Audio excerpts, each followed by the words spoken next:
Hi, everybody. Welcome to English Digest. I'm Stephanie. And I'm Tom. Hey, it's our food unit. We love that. I do, at least. You all know that I love to watch the cooking shows that are on TV, especially the competitions like Top Chef and what was the one I was watching the other day? Oh, the Great British Bake Off. Cool. One of my favorites. You can learn a lot of different phrases that way. Tom and I are Americans, and watching a British cooking show, I hear lots of interesting phrases, and sometimes I think, what in the world does that mean? So I've looked up a lot of things over the years, and I've learned some new ways to say things in British English. But today we're going to be focusing our time and attention on a country in our neighborhood, and that's Korea, South Korea. Exactly. And of course, if you're talking about Korea, a major topic about Korea would be their food. You could talk about their culture as well, but we're going to talk about their food because that's the way people mostly understand Korea here in Taiwan is by heading down to a local Korean restaurant and having some spicy Korean food. So yes, indeed, you might be craving some colorful cuisine. Well, you should try Korean food. Let's find out what this is all about. Let's listen to today's lesson now one time. Sit down at a table in any Korean restaurant or home, and you can surely predict what's coming. Inevitably, a colorful feast of wide-ranging foods will appear, including tasty side dishes, soup, meat, rice, and more. The Korean wave has made this style of cooking popular around the world, and there's a lot to uncover about what goes into a great Korean meal. The type of fine Korean dining that has garnered such widespread popularity is called hanjongshik.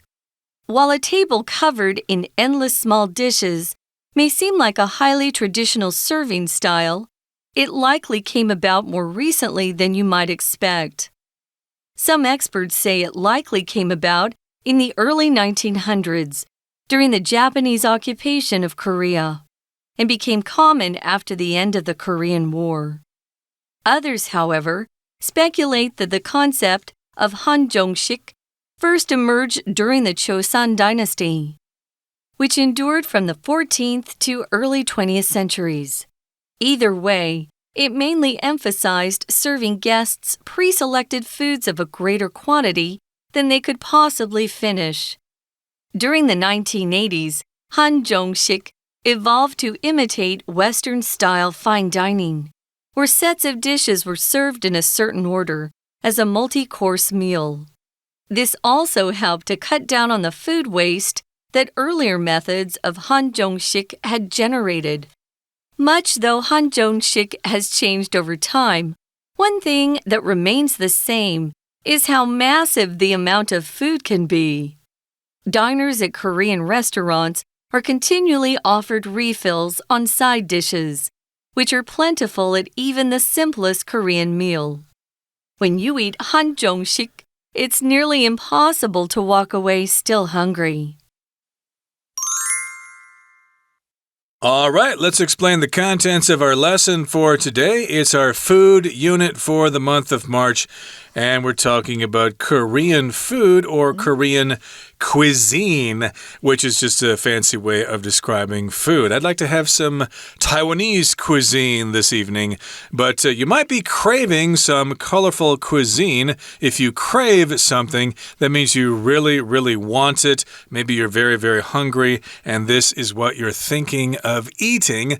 You might crave a cigarette if you're addicted to smoking, for example, and you haven't had a cigarette on a long flight, for example, from Europe to Taiwan or something. Oh, I'm really craving tobacco right now. But in this case, we're going to be craving some Korean food, and I guess it's colorful. It has a lot of colors, and probably it has a lot of flavors to boot. Yeah, it is very colorful. It does have a lot of flavors as well. I would say that's true of the Korean Cuisine as well. We use cuisine, as Tom said, to talk about food, but it typically describes the country's food that you're talking about. It's their style of cooking. What is Korean food like? Well, we've got a paragraph here to kind of paint a picture for you in words. You're going to sit down at a table at any Korean restaurant or a home in Korea, and you can surely predict what's coming. If you predict something, you guess what's going to happen in the future. Now, some of those predictions, that's the noun form of the verb to predict, can be pretty accurate based on how much knowledge you have, based on how many facts you have. Yeah, you can kind of tell what's going to come if you sit down and are eating a Korean meal anywhere. You can kind of guess what to expect.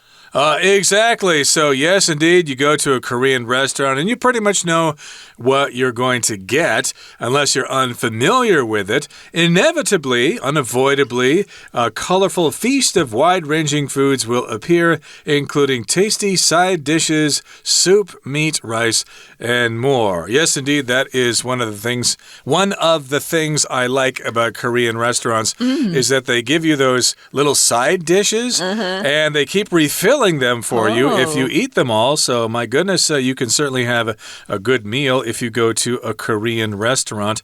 And if you have a special meal for a special occasion, we will call it a feast, but it could also be during regular times, but we would use this word to describe a real special meal, perhaps a meal in which you're having some food you've never had before. And there's a lot of it. If you're just served a couple of dishes, it's not a feast. It has to be plentiful. So you've got a lot of different kinds and a lot of food. It's a very large meal. And as Tom says, it's usually one where you're celebrating something special. So it's colorful. They've got different types of foods with lots of different colors in them. And it's a wide-ranging array of food, you could say. It includes those tasty side dishes. Side dishes in Taiwan would be like the cold cucumber dish that you can get, or sometimes in Taiwan you can get pao cai, just like you can in Korea. What do we call that in... Kimchi? Kimchi. What's the English? Kimchi, of course. You can make kimchi at home. It's very easy. You just get some cabbage and you soak it in vinegar for a while, for a couple days, and some salt, sometimes sugar if you like something that's a little sweeter. So you'll get these tasty side dishes. They're not the main dish. And then soup. Their soups are pretty good. And then meat, rice, and more, probably including some type of dessert. Now, Korea, especially South Korea, has been very good about exporting their culture all over the world with K-pop bands and Korean soap operas. And we call this the Korean wave, in which things from Korea become popular all over the world. And so, therefore, it's no surprise that Korean cooking has become popular around the world as well. And there's a lot to uncover about what goes into a great Korean meal. So just like any kind of cuisine, you can learn a lot about it. It's going to be quite complex, and you could study it for years. So indeed, if you're trying to discover some new information about something, you can use the verb to uncover or to reveal, to learn about something that was secret before. So yes, indeed, we'll try to do our best here to describe Korean food to you. Although we're Americans, it would probably be best to hear from Koreans themselves, but bear with us. Or someone who has lived there for a long time. Moving on to the second paragraph, the type of fine Korean dining that has garnered such widespread popularity is what we're talking about today, and that's the hanjongshik. We're not Korean speakers, so forgive our pronunciation there. We're trying. Hey, if you use this term fine dining, it does not include places like McDonald's and Burger King. That would not be fine dining. That's fast food. There's kind of the in-between style where it's not fast food and it's not fine dining. It's a sit-down restaurant, but it's not too expensive. Fine dining costs some money. And you usually have to make a reservation if you want to get in. I don't know. Lately, restaurants are pretty free. You can go. But yeah, fine dining is quite expensive. I would say that foodie types like to go there. If you're a foodie, you like to try very expensive food, very unique dishes. You like to find the best chefs out there in the world. Well, we're talking about a fine dining that is coming from Korea that's called this hanjongshik, and it's garnered widespread popularity. To garner something just means to gain it, to collect it. You've achieved it somehow. You garner respect by doing a good job, for example. Exactly, and here's a description of it. While a table covered in endless small dishes may seem like a highly traditional serving style, it likely came about more recently than you might expect. So, yes, indeed, Korea is an old country. It's been around for thousands of years. So you might expect that their cuisine has been around for thousands of years as well. And so you look at this dish or whatever, hanjongshik, and you think, well, it's probably been around for thousands of years, but it's actually fairly recent, according to our information here. Some experts say it likely came about in the early 1900s during the Japanese occupation of Korea and became common after the end of the Korean War. So people who have studied this have determined that it probably came about or probably started in the early 1900s, which of course was the beginning of the 20th century.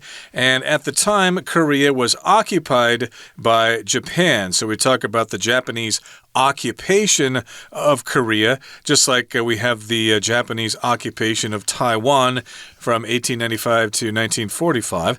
And, of course, Japan was in Korea as well. And, of course, if the country invades the country and takes over, then we're saying it's being occupied by another country. Japan was occupied by the United States after World War II, for example. That's right. So others, however, speculate that the concept of hanjongshik first emerged during the Chosun dynasty. That's a dynasty from Korea, of course, and it lasted from the 14th to the early 20th centuries. So it sounds like it's still ongoing there. Now, if you speculate, that's a verb from our vocabulary list. It just means you're making a guess about the nature of something or its identity, or even about what might happen in a particular situation. You speculate. You don't know. It's kind of like guessing as well. Speculate, predict. Speculate has more of a feeling that you're really kind of guessing. And people love to speculate about things, you know. Maybe you have a new neighbor moving in, and you speculate about who they might be. Oh, do they have some cute boys that we might date? Or are they going to be fun neighbors that will be good friends of ours in the future? You can speculate about everything. You can also speculate financially in the stock market, or if you buy property, you're speculating because you're buying something in the hopes that in the future you'll have a profit return from that particular purchase. Yeah, it's kind of like gambling, of course. When you buy stocks, of course, you never know if the price is going to go up or down. But we've got two different theories here about this particular dish. Of course, some people think it's pretty young. It comes from the 1900s. And the other school of thought on this says it came from the Chosun dynasty, which was much earlier. And we'll continue talking about this topic in just a couple of seconds. Let's take a break now and listen to our Chinese teacher. Hello everyone, 我是派老师。今天讲解的是3月23号 Unit 14 Craving some colorful cuisine? Try Korean food 第一天的课程。这个单元介绍的是韩国美食。台湾真的是美食天堂，除了我们自己本国的食物，也可以吃到世界各地的异国美食。不晓得大家吃过哪些韩国美食？是韩式烤肉还是石锅拌饭？好，老师赶快讲解重点，大家听完课可以赶快到附近的韩国餐厅大快朵颐。好，那我们现在一起看第一段，请同学注意到第2个句子。那如果你到了韩国餐厅的话呢 ，inevitably 无可避免的，那就是一定会看到这样的景象 ，a colorful feast of wide-ranging foods。好，这句话是什么意思啊？就是会上满一桌有各种食物，而且五彩缤纷的美食盛宴。这个 feast 那当然就是美食盛宴啦。那包括什么呢 ？Tasty side dishes 配菜、小菜，然后还有汤品 soup。等等，再来请同学看到第3个句子，这里呢他就讲到说 ，There's a lot to uncover about what goes into a great Korean meal。好，所以不要只看到表面的现象，好像说韩流呢促进了这个韩国的美食席卷全球。其实啊，这些食物背后都有一些故事可说的。OK，there's a lot to uncover， 有很多带我们去发掘的 uncover。值得我们去发掘。好，再来，请看到第2段。第2段呢，第一句有一个动词，请同学特别注意，就是 garnered。好，就是这种韩式的食物韩国食物呢 ，garnered such widespread popularity。widespread 是形容词，意思等于是很普遍嘛，所以受欢迎是很普遍的。动词用的是 garner。garner 这个字呢，其实就是汇集、收集的意思。那我们也可以说得到啦。它其实呢有很多的支持嘛。那另外要请同学特别注意的是，其实 garner 后面很常加的搭配的名词是 garnered a lot of support， 获得了很多的支持。那再来，请看到第2句 ，While a table covered in endless small dishes， 那这边的 covered in， 那当然呢是一个有省略掉关系代名词的关系子句啦。好，那就是这个桌子它怎么样呢？满满的都是小菜 ，covered in endless small dishes， 非常多，一眼看不尽。那再来，为什么会有这样子的吃的方法呢？下面文章就讲到有2种说法。这个关于韩定食兴起的年代呢，是有2种说法的。Some experts say it likely came about， 这个 came about 它就是产生兴起这种韩定食呢是在1900年，那等于是20世纪初的时候，20世纪初那才兴起的。那另外一种说法呢，就他可能呢就会觉得这个更早，没有那么晚。Others, however, speculate 是猜测的意思。那出现后面用的动词是 emerge， 其实跟前面的这 come about 呢是类似的。We're going to take a quick break. Stay tuned. We'll be right back.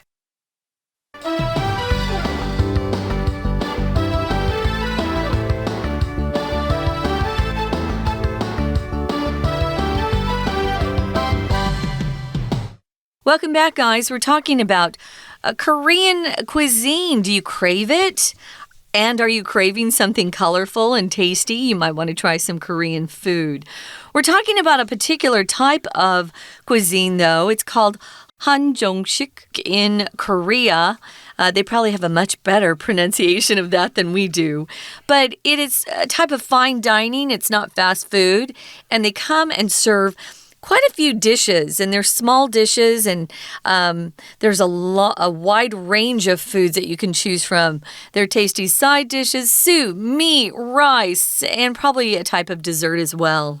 Okay, so let's continue here. It says either way, whether it came from the early 20th century or from the Joseon dynasty, it mainly emphasized serving guests pre-selected foods of a greater quantity than they could possibly finish. I remember attending wedding banquets here in Taiwan, and my goodness, there was course after course after course, and I didn't want to be rude and not try to eat the food, but my goodness, I was just stuffed to the gills. Yeah. Couldn't fit any more, and indeed that's what happened with this dish. They would give them a greater quantity than they could finish. I guess that's a way of for the guest, or the host rather, to say, hey, I can provide you, my dear guest, with lots and lots of food that you can't possibly finish. I think people love to do that at the wedding feasts. I felt the same way. Sometimes I'm like, are you kidding me? There's another course? I'm so full. Tom used a fun phrase just a minute ago, stuffed to the gills. Fish have gills. They're on the sides of their their fins, right? That's where they kind of breathe. If you're stuffed to the gills, we just use this as a phrase to mean you are really full. You've had as much food as you possibly can stuff in. And it's often that way if you're at a feast, especially a wedding banquet where there are lots of different dishes. Well, these guys would pre-select foods in Korea. So it wasn't like you were given a menu and then the guests would pick which dishes they wanted to order or to eat. Nope, they were pre-selected. So the host would select which dishes they would give to them. And they'd always bring out so much more than people could eat. It makes people feel like they're special, but it also gives this idea that they have lots of money they can spend on food to impress their guests. There is a difference between East and West in terms of dining habits, but generally speaking, the host wants to make sure the guest has enough to eat. So I guess it's rude to try to finish all the food because you're telling your host that, hey, you didn't get enough to eat, but you guys can discuss that amongst yourselves. But in the 1980s, when there were some protests going on in Korea to try to get rid of the dictatorship there, hanjongshik evolved to imitate Western-style fine dining, where sets of dishes were served in a certain order as a multi-course meal. So if you imitate something, you try to copy that thing, or you try to act the same way as that particular thing or person. You might try to imitate another person by talking like them or dressing like them.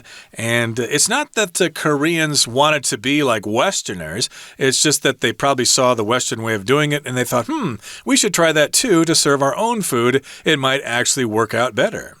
Yeah, some of the ways that we serve food or dishes have been adopted in other parts of the world. But at the same time, my mother really liked the Chinese style of serving dishes at a big family dinner where we had a round table and people would move the table around. It would a circle around so that people could grab the different dishes. And she used to say, this was before I knew about Taiwan at all.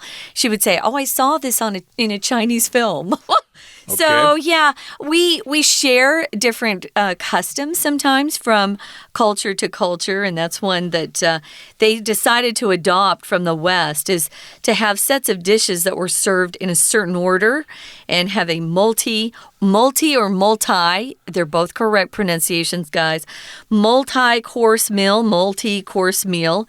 This helped cut down on food waste. You don't want to waste food.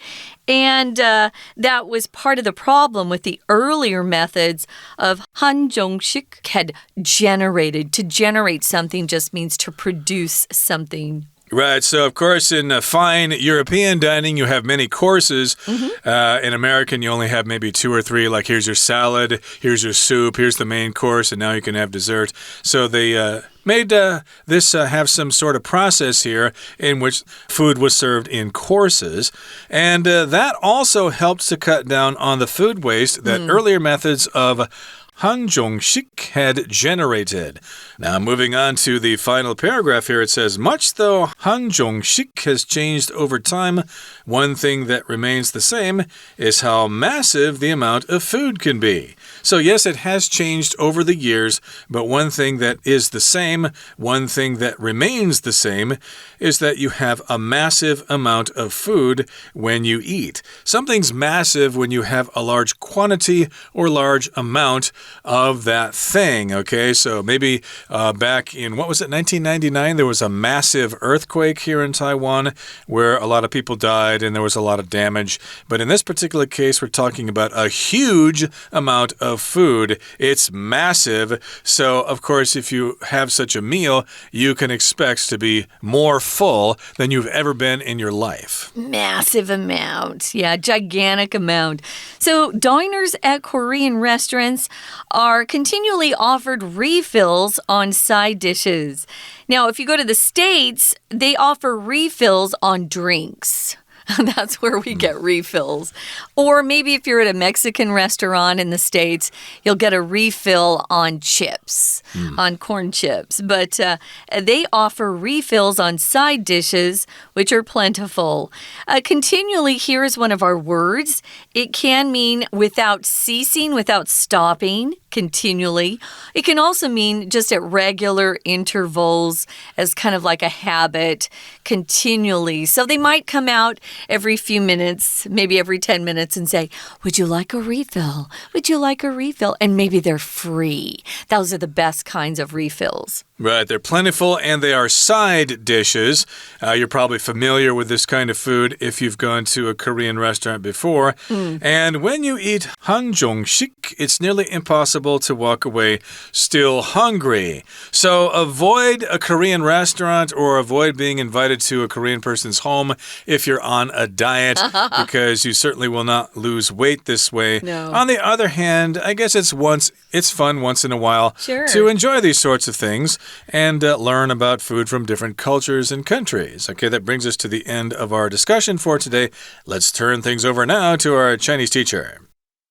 好，我们接着把第二段的句子看完，看到第5个句子这里哦。那不论是哪一种啦，什么时候兴起的，这种韩定食，它其实强调的是什么呢？ Serving guests pre-selected foods of a great quantity. 所以原来啊，这些菜不是客人呢看着菜单一一的去挑的，是原本就预定好了。Okay, pre-selected foods of a great quantity. 重点是量都很多。Okay, 那量多到什么程度呢？ Greater than guests could possibly finish. 比这些宾客的食量能吃得下的还要多。